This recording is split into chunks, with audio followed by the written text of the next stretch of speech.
За манайхан галзуу кино сувагта тавтай морил. Саяхан л 100к хүржсэн санагдахын тэгсэн цаг хугацаа нэсэх мэт өнгөрөөд 200к дээр иржээ. За тэгээ 200-ийн босхоор алхсан хэдүүлээ яах вэ? Мэдээж шинэ киноны тайлбарыг үзэж сонирхцгаан шүү дээ. Бороо нь бол манай багийнхны 200к-д зориулж ярихаар сонгосон галзуу кино бол 2025 онд гарсан Dark Nuns. За тэгээд энэ галзуу эвгүй киног та нарт ирж өгөхөд дугаарыг хамтрагчаар Солонгосын хамгийн амттай догбүгний брэнд Yoboki ажиллаж байна. Тэгэхээр та нар маань энэ эвгүй Солонгос киноны галзуу мэдрэмжийг Солонгос догбүгний жинхэнэ амт Yoboki-тэй зэрэг мэдэрч яагаад болохгүй гэж. Тийм ээ. Хаанаас ах уу гэхээр Монгол орны бүх сүлжээ дэлгүүрүүдээр болон өөрт чинь айл ойрхон CUGS 25-ын салбаруудаас. Тэгээд хэдүүлээ улам олуула болохын тулд сабадараагүй саба дарцнууд нь лайка дарахаа мартва. За энэ галзуу эвгүй киноны тайлбартаа хэдүүлээ орцгоё.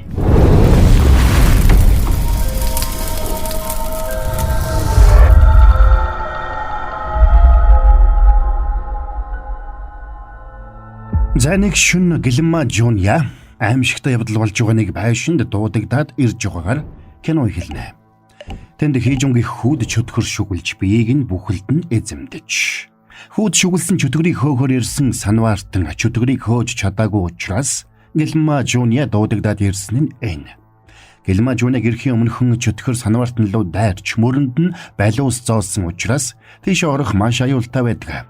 Гэвч Гэлэнмаа Жуния тийшээ зоригтойгоор орж хэдийгээр католик шашны дүрмээр Гэлэнмаа чөтгөр хөөх хориотой боловч шийдэмгийгээр чөтгөрийг хөөх зан үйлийг үйлдэнэ. Тэр өрөөнд нэг гахайн тооройг авчирчээ. Учир нь тэд чөтгөрийг хүний биеэс хөөж гахайн бие рүү оруулаад дараа нь гахааг нядлах ёстой байлаа. Ингээд тэр зан үйлээ эхэлж эхлээд чөтгөрд эзэмдүүлсэн хүүгийн дээр ариун ус хасаглаа.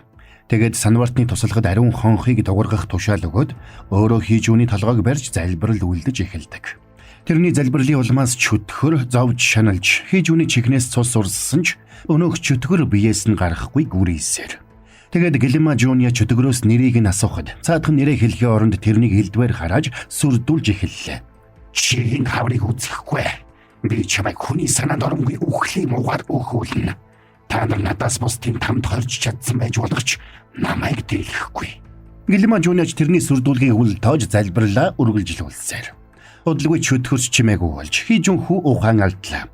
Гэвч энэ бол чөтгөр тэрнээс зайлсан гэсэн үг биш. Харин хийжүн эргээд ухаан орж эхэлж байгаагийн илрэл гэдгийг тэр сайн мэдж байлаа.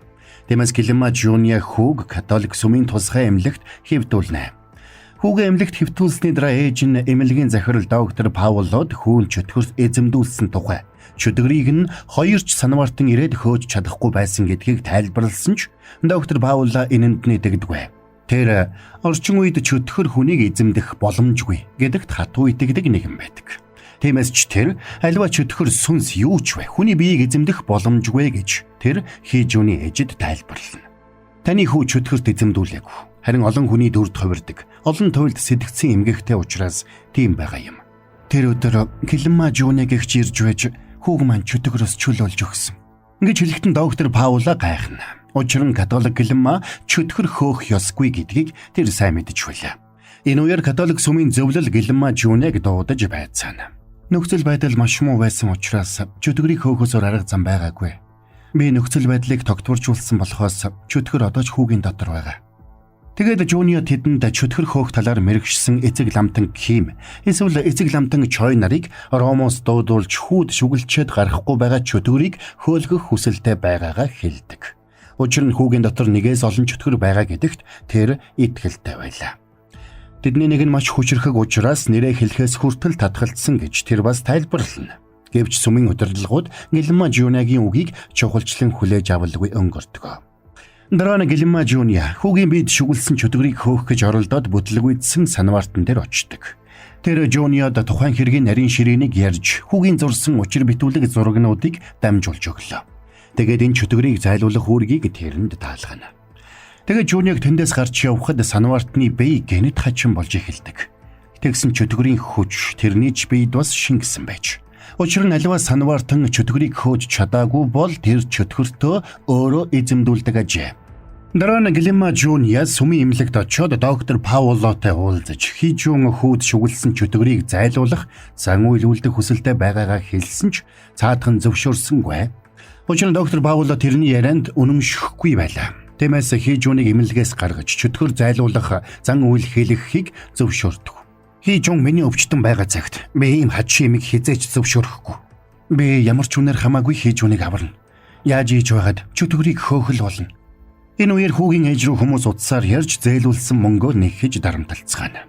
Хөөрхийх мөнгөний чинь заавал өгнө. Багахан хугацаа өгчөөч тий. Би өөр зээл аваад төлчихье. Чи нөхрийгөө толгойг залгичаад одоо хүүчнийг өгөх гэж байгаа үстэй. Бидгий худлаа ярьж хүн төөрөгдүүлээд бай. Үүнээс болж сэтгэлийн гүн хямралд орсон хөөрхийх хүүгээ сүүлийн удаа харж чад хэмнэлгийн цонхоор үсэрч амиа хорлдог. Доктор Пауло Гэлима Жуни хоёрыг ярилцаж явах үеэр доктор Паулогийн туслах Гэлима Микаэла ирээд болсон явдлыг хэлсэнд тэд яаран гарч ирцгэлээ. Тэгсэн цогцсны ойр очсон Гэлима Жуниад янз бүрийн дуу хоолой сонсогдно. Муу сүнсний хүч маш ихээр хоримтлагдсан байгааг мэдэрсэн Гэлима Жуниа доктороо эрчимтэйгээр залбирсанд Гэлима Микаэла энийг нь ажиглан харж байлаа. Мань Гэлимач энийг нь анзаарчээ. Тиймээс тэр орой Жуниа эмнэлэг дээр ирээд Гэлима Микаэлатай уулзна. Би чөтгөрийн дуу хоолойг сонсдог. Жирийн дуу чимээг сайн сонсож чаддаггүй хэрнэ чөтгөрийн шивнэх дууг хүртэл сонсдог.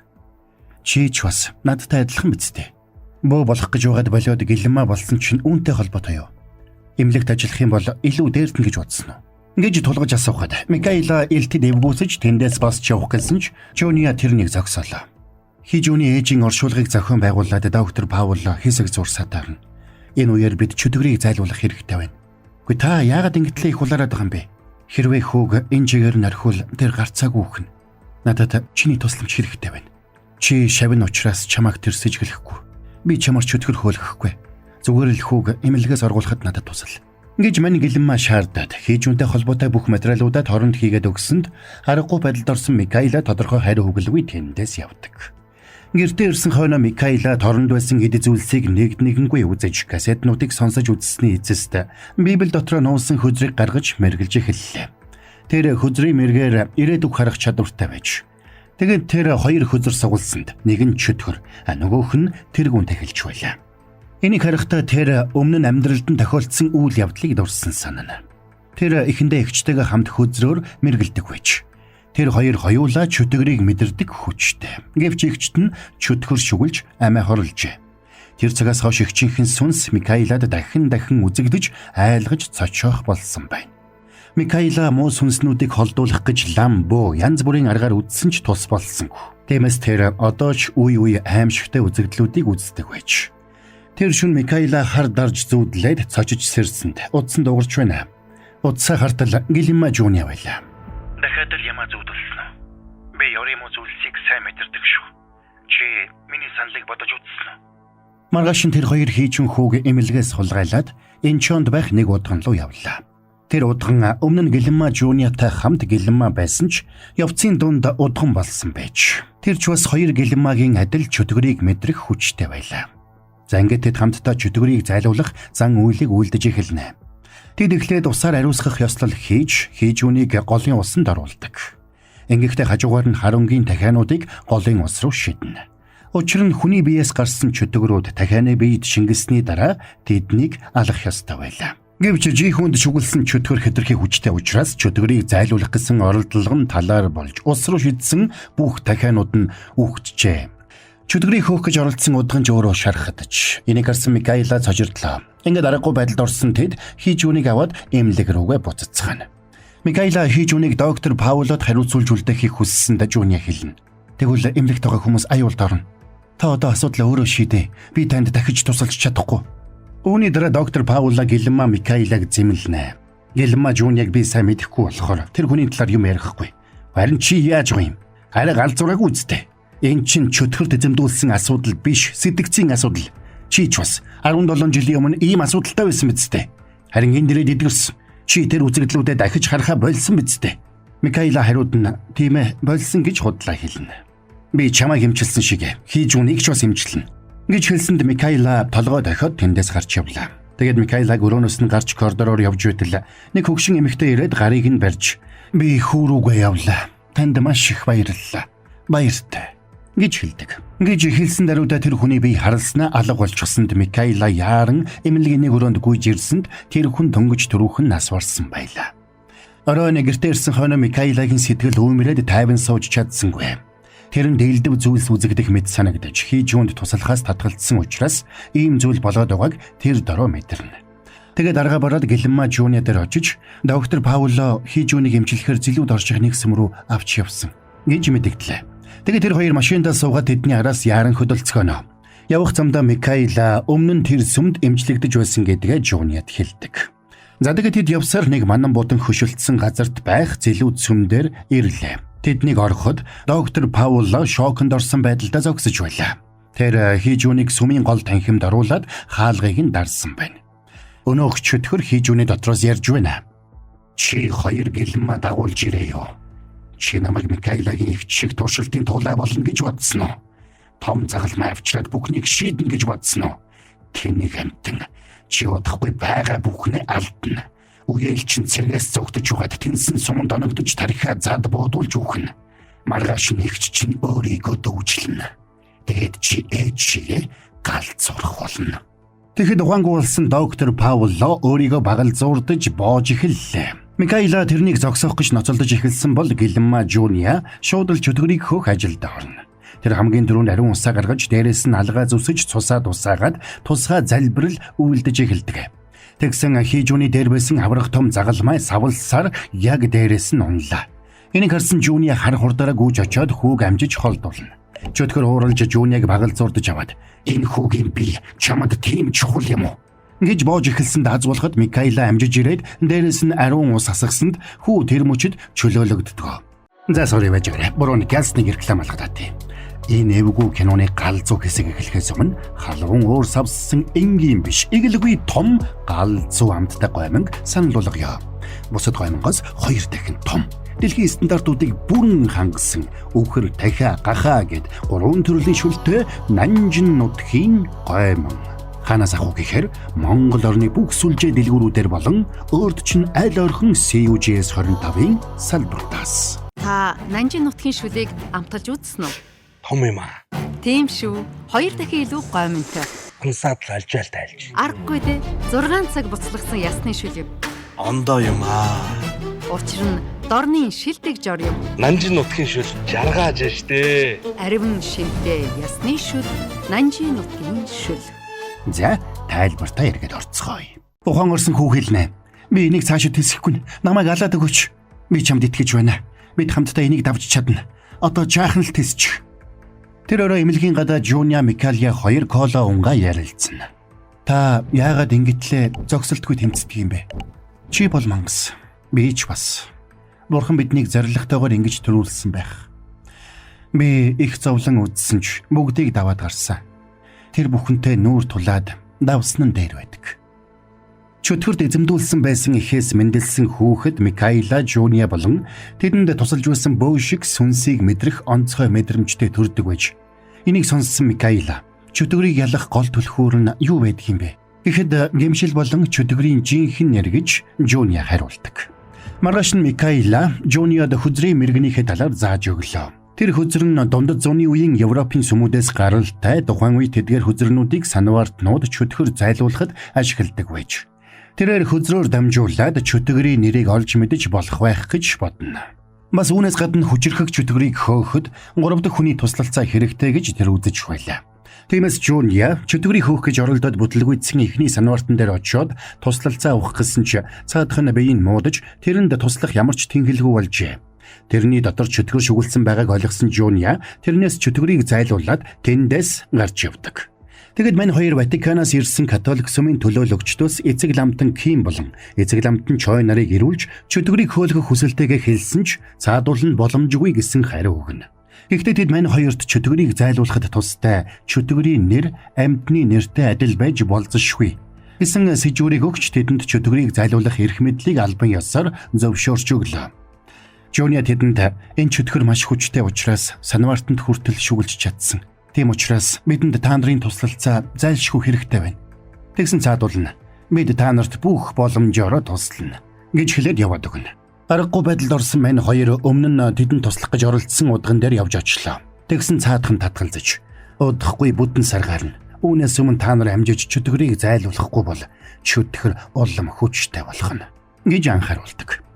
За ингээд тэднийг буцаж сүм дээрээ ирэхэд сүмийн удирдлага Гэлэма Жуниаг дуудаж тэрэнд чөтгөрийг зайлуулах зан үйл үйлдэх албан ёсны эрхийг олгосон гэдгийг хэлээд гэхдээ энэ зан үйлийг хянж байхын тулд эцэг ламтан доктор Пауло хамт байхаар тогтсон гэж хэлнэ. Мань Гэлэма хариуд нь католик сүмд хадгалагдж байдаг тусгай сахиус болох Тэнгэрийн түлхүүрийг ашиглаж болох хэсгийг асуусанд эцэг ламтан тэр сахиусыг ашиглах эрх чамд байхгүй. Тиймээс тэр сахиусыг эцэг ламтан доктор Пауло өөрөө хариуцна гэж хэлдэг. Дараа нь Ватиканаас илгээгдсэн төлөөлөгч Жуниатай уулзаж хүүгийн амнаас аюулд орсон ч хамаагүй чөтгөрийг ямар ч үнээр хамаагүй устгах даалгаврыг өгдөг. Ингээд мань хоёр доктор Паулог дагууллаад нэг орхигдсон агуулхад очно. Очсон даруйд Микаэла өмхийн үнрээс болоод бөөлжихэд Жуниа тэрэнд хэлнэ.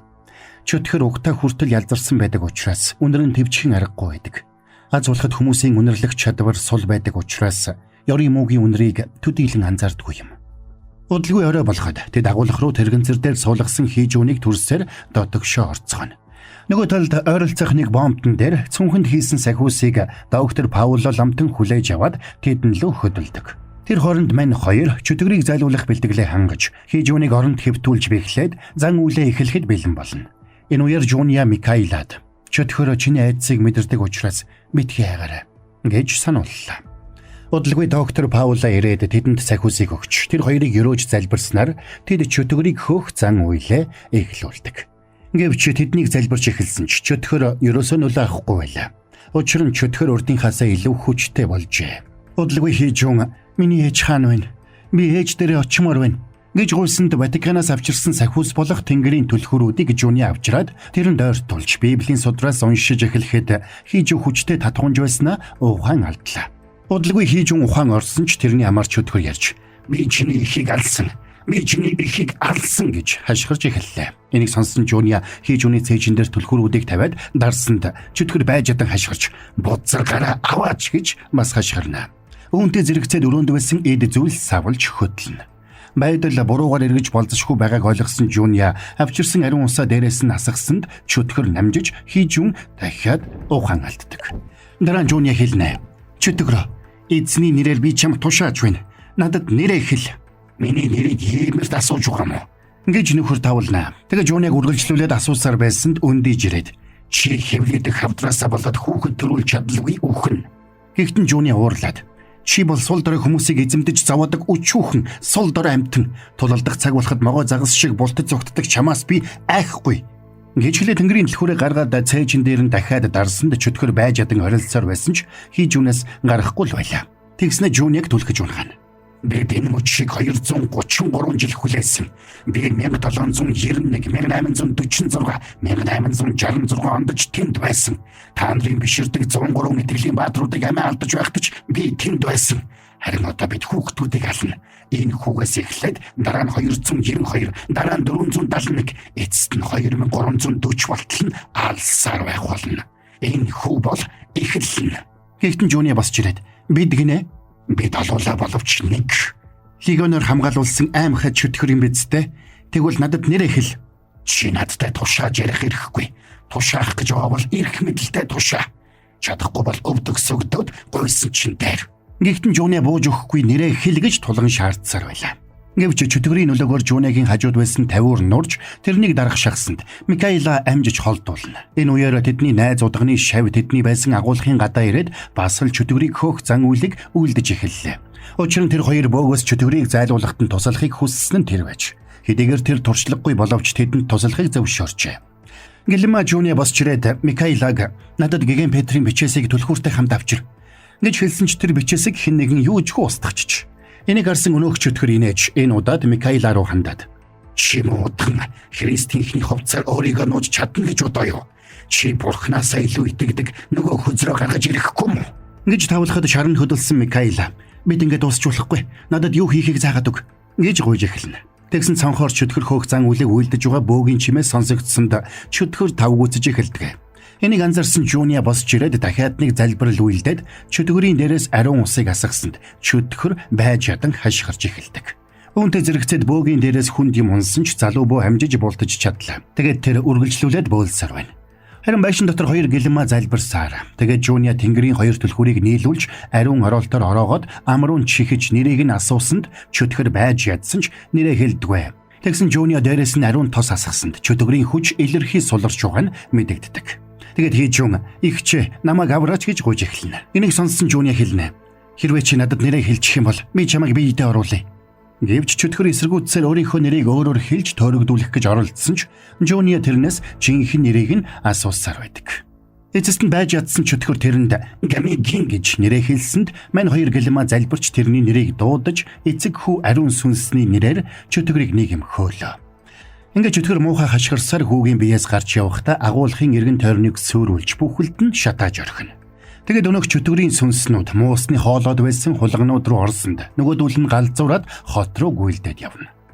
Тэндээс арайхан гарч ирсэн Жуния Микаилад Камигийн хийжүүний биед эргэж орохыг хичээх болно. Тиймээс тэрнийг яаралтай сүм рүү аваач. Тэгэд сүмийн хонхыг 3 удаа цөх гэж санууллаа. Тэгэд Жуния өөрөө тэнд үлднэ. Учир нь хийжүүний дотор байсан хамгийн хүчрхэг чөтгөрийг тэр өөрийнхөө биед хорьсон байна. Хулгануудаас болоод хот бүхэлдээ төгжрэлд орсонд Микаила бөө залуу 2 хийжүүнийг үрээд сүм рүү гүйцгэлээ. Гэвч бөө замдаа тэргэнд шүргүүлж хөлөө гэмтээгээд цааш явах аргагүй болдог. Тиймээс Микаила ганцаараа сүм рүү гүйж дээвэр дээр нь гараад сүмийн хонхыг 3 удаа дуурайдаг. Энэ үеэр хийжүүний бие аажмаар харалж байсан ч хонхны дуудаа зэрэгцээд хэвэн болно. Шатаж угаа агуулхад үлдсэн мань Жуния түлхүүрэн сахиусыг биедээ наасаар гал руу яваад орно. Тэр өөрийнхөө биед чөтгөрийг тээсэн хിവэрэ шатаж өгөхээр шийдсэн байна. Ягаад гэхээр хавдартай учраас удаан амьдрахгүй гэдгээ мэдсэн байна. Тиймээс хийжүүний болон бусад хүүхдүүдийн амийг аврахын тулд амиа золиослсон нь энэ байлаа.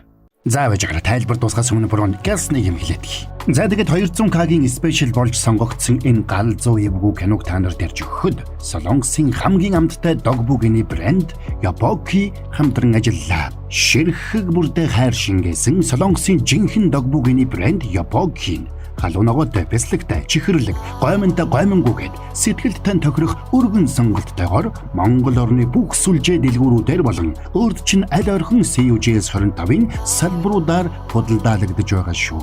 Солонгосын ориг амтыг яг тэр хэвээр нь Yapoki.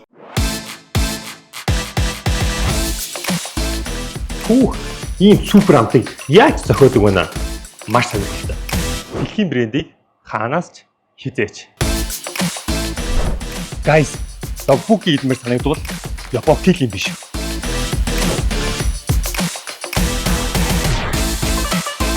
Yapoki-ний домог нь Yapoki. Маргаан үгүй. За тайлбараа дуусгацгаая. Киноны төгсгөлд доктор Паул Ватиканаас ирсэн ламтантай ярилцаж байна. Хүүгийн бие хэвэн болсон сүм тэрнийг хамгаалалтаа авсан талаар тэд ярилцаж байлаа. Бас доктор Паул чөтгөр гэж байдаг. Тэр нь хүний биед шүглэх боломжтой гэдэгт итгэх болсноор кино маань конец фильм. За энд хүрээд энэ галзуу эвгүй киноны тайлбар маань дуусч байна. Гэлмаа бөө нийлээд одоо юу ч болоод байгаа мэдгүй. Яаж яхад аимшигын кинонд дургу хэлэх үү. Гэхдээ ямар ч байсан аимшигын кино сонирхдаг үзэгчдэд зориулаад чадан ядан ярихыг хичээлээ. Тэгээд тайлбар маань ойлгомжтой байж таалагдсан гэж найдаа. Тэгээд таалагдаагүй хүмүүс байх юм бол та нар маань муу буруугаа уучлж өршөөхийг бодоорой. Дугаарыг хамтрагчаар Солонгосын хамгийн амттай догбүгэний брэнд Yapoki ажиллаа.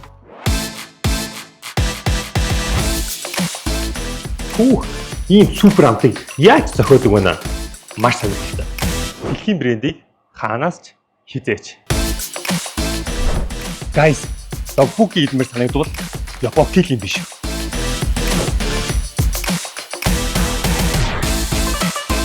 Yapoki-ний домог нь Yapoki.